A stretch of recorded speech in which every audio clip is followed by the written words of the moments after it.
लगभग 3 महीने का वक्त बीत चुका है बिहार विधानसभा चुनाव 2025 का परिणाम आए हुए, जिसमें बीजेपी और जेडीयू के गठबंधन एनडीए की सरकार बनी। जो मुख्य विपक्षी खेमा था आरजेडी और कांग्रेस का, वो चुनाव हार गए और फिर उन्हें एक बार दोबारा से विपक्ष में बैठना पड़ा। एक पार्टी और थी, जनसुराज, प्रशांत किशोर उसके कर्ता धर्ता, जो लगातार ये दावा कर रहे थे कि उनकी प्रचंड बहुमत की सरकार बनेगी, या फिर वो एकदम अर्श और फर्श की बात वो लगातार दोहरा रहे थे। अब 3 महीने बाद उनकी पार्टी की ओर से एक याचिका दाखिल की गई है सुप्रीम कोर्ट में, और मांग ये की गई कि बिहार विधानसभा चुनाव को रद्द कर दिया जाए। और उनके तमाम आरोप हैं, वो किस बिना पे ये मांग कर रहे थे, इन सब चीज़ों को लेकर बातचीत करेंगे इस वीडियो में। मेरे साथ ऋषिकेश हैं, मेरा नाम आकाश है, आप खबरगांव देख रहे हैं। ऋषिकेश, सबसे पहले तो यही बताइए कि किस बिना पे प्रशांत किशोर ने ये डिमांड की है। वैसे मतलब लगातार जब से चुनाव का परिणाम आया, रिजल्ट आने के बाद एक दो उनके इंटरव्यूज हुए कि भाई आप तो बहुत बड़ी बड़ी बातें कर रहे थे, दावे कर रहे थे सरकार बनाने को लेकर, लेकिन वो सब तो हुआ नहीं। और उसके बाद से फिर 2-2.5 महीने लगभग वो न्यूज सर्कल से गायब ही रहे। और अब आए हैं तो वो सुप्रीम कोर्ट में एक याचिका दाखिल की जाती है उनकी ओर से कि बिहार चुनाव का परिणाम रद्द कर दिया जाए और दोबारा चुनाव हो। तो उन्होंने एक याचिका दायर की सुप्रीम कोर्ट में, और उस पे अब फैसला भी आ चुका है। पिटिशन उन्होंने खुद वापस ले लिया। उनकी तरफ से चंदर उदय सिंह सीनियर एडवोकेट हैं, वो अपीयर हुए, और बेंच जो थी वो खुद सीजेआई सूर्यकांत और जस्टिस जयमाला बागची की थी।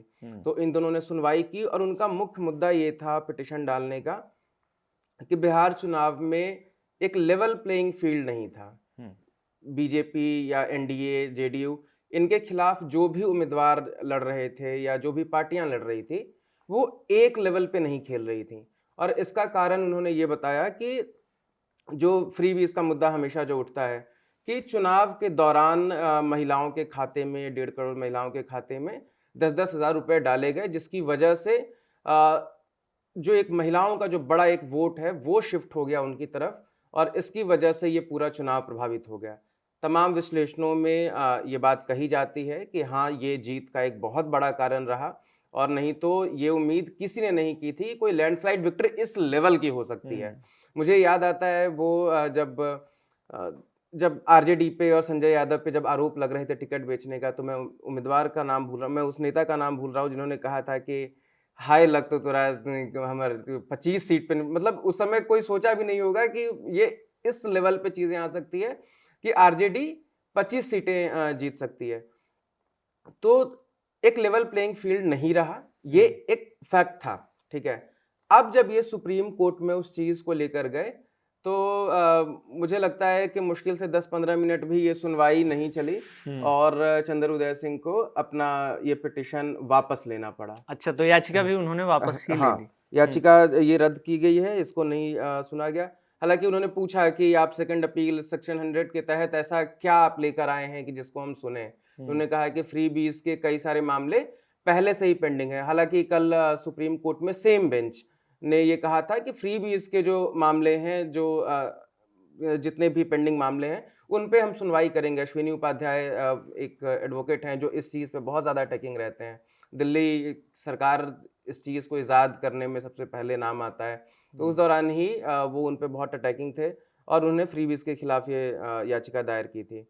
लेकिन इन्होंने उसको एंटरटेन नहीं किया। नहीं किया। हाँ। तो आप एक बैकड्रॉप इस तरह से समझिए कि बिहार में जब विधानसभा का चुनाव चल रहा था, तो उससे पहले ही नीतीश कुमार वहाँ मुख्यमंत्री थे, और उन्होंने हैं भी। हालांकि मुझे लगता है कि नीतीश कुमार का था और है वाला गायब कर देना चाहिए, वो सर्वविदित मुख्यमंत्री हो चुके हैं। खैर, तो चुनाव से पहले बिहार सरकार की तरफ से एक योजना आती है, मुख्यमंत्री महिला रोजगार योजना, और उसके तहत जीविका दीदी जो स्कीम है, उससे जुड़ी हुई महिलाओं को डायरेक्ट 10-10 हजार रुपए दिए जाते हैं उनके खाते में रोजगार के लिए।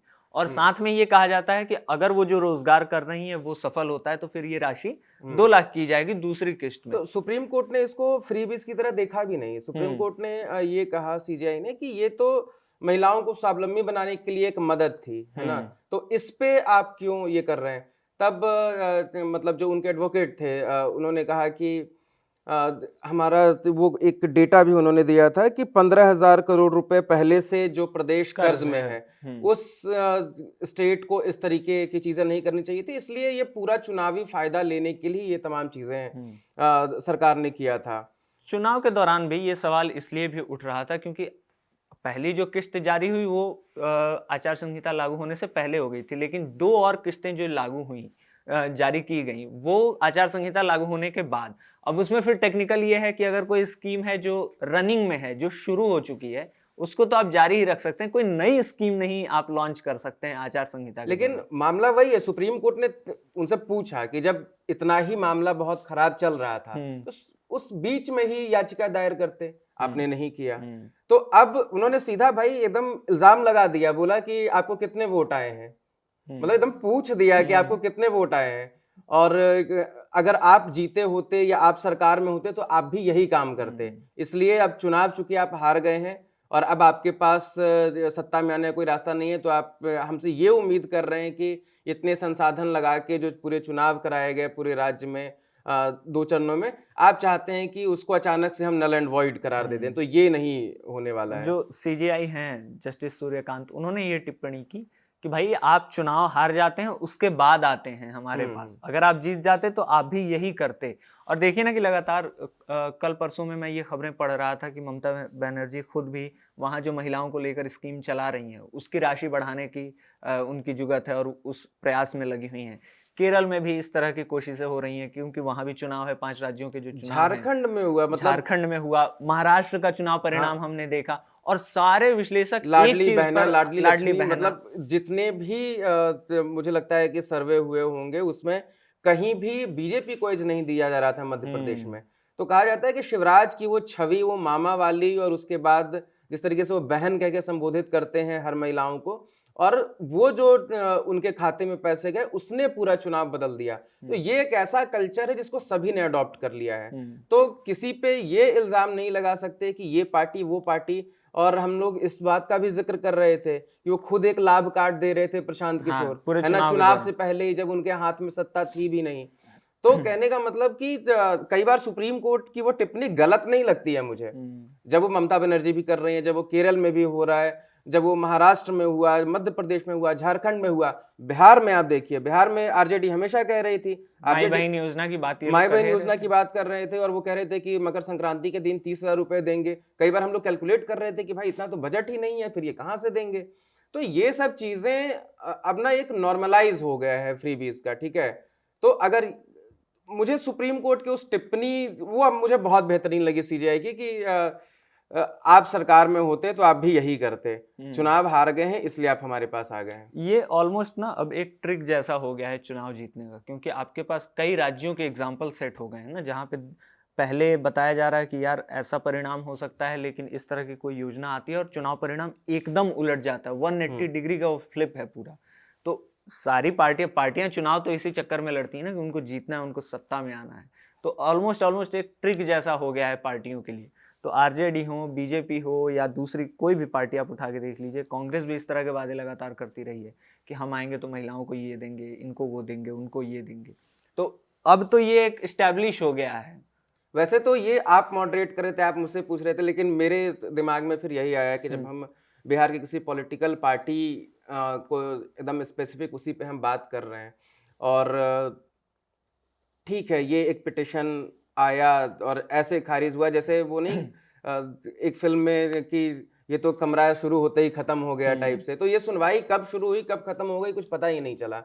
लेकिन आपको क्या लगता है कि प्रशांत किशोर को अभी किस दिशा में आगे बढ़ना चाहिए था, और अगर मैं आपसे ये पूछूं कि किस मोटिव से लाया गया होगा ये?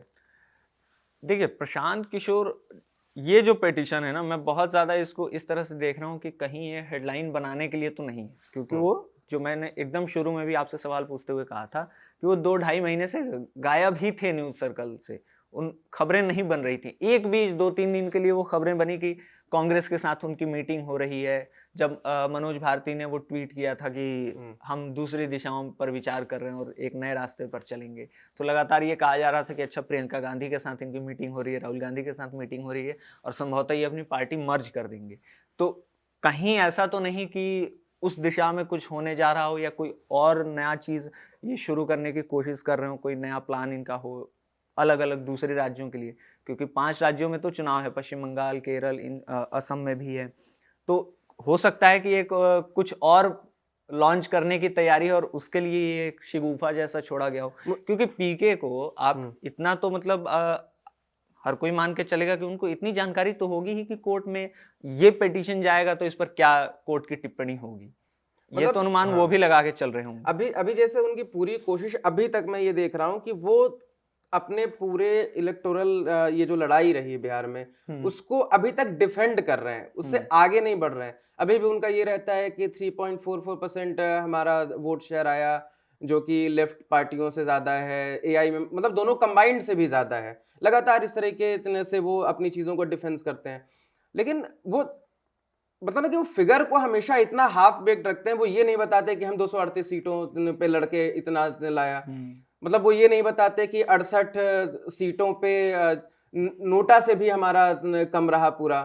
ठीक है, सिर्फ 2 सीटों को अगर आप छोड़ दिया जाए, चनपटिया जहां पे तीसरे नंबर पे रहे मनीष कश्यप, उसके बाद नवीन कुमार सिंह दूसरे नंबर पे रहे मढ़ौरा में, और उसमें भी एक बड़ा कारण है कि एनडीए का उम्मीदवार उस तरीके से, मतलब क्योंकि उनका नामांकन ही खारिज हो गया था, तो वहां लड़ाई जाहिर सी बात है। जिन दो मतलब ये 3 पार्टियां 3 गठबंधन के सिंबल थे, एक जो दोनों गठबंधन से लोग आ रहे थे और एक जो जन स्वराज का सिंबल था जो उस टाइम डिमांड में था। एनडीए में वो सीट जो है लोजपा के खाते में गई थी, चिराग पासवान की पार्टी के, और सीमा कुशवाहा मेरे ख्याल से, अगर मैं नाम ठीक ठीक याद कर रहा हूँ तो सीमा सिंह, हाँ माफ कीजिए, तो सीमा सिंह वहां से चुनाव लड़ी और उनका कैंडिडेचर कैंसिल हो गया, तो वो ऑलमोस्ट जनसुराज वर्सेस महागठबंधन हो गया। तो ये सारी चीजें रही, लेकिन वो अब सोचिए कि 236 सीटों पे आपके जमानत जब्त हुए, वो आप कहीं नहीं कह रहे हैं।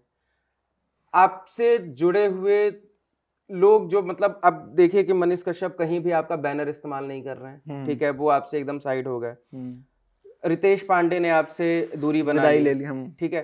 तो आपके बेस्ट परफॉर्मर ही जब आपसे एकदम दूर चले जा रहे हैं, और उसके बाद पता नहीं अब इन चीज़ों का कितना मतलब है। सबसे ज़्यादा ज़रूरी तो यही है कि आपके टॉप तीनों परफॉर्मर को ऐसा क्या लग रहा है कि वही आपसे दूर जा रहे हैं। लेकिन मुझे लगता है अभी कहीं ना कहीं एक उसको क्या कहते हैं, मैं सही शब्दों का इस्तेमाल नहीं कर रहा, एक अपना ऑरा खुद से बना के उसी में जीने की कोशिश कर रहे हैं प्रशांत किशोर। एक गुब्बारा सा है जो फूटा है चुनाव परिणाम के बाद, और कोशिश ऐसी दिख रही है, ऐसा लग रहा है कि पिटीशन और अलग अलग मूव्स के जरिए दोबारा किसी गुब्बारे में हवा भरने की कोशिश हो सकती है। आपकी जो राय हो, फ्रीबीज, पैसा ट्रांसफर, जो ये डायरेक्ट खाते में पैसा जाता है, उसको लेकर, प्रशांत किशोर की पॉलिटिक्स को लेकर आप कमेंट बॉक्स में बता सकते हैं। देखते रहिए खबरगांव। शुक्रिया।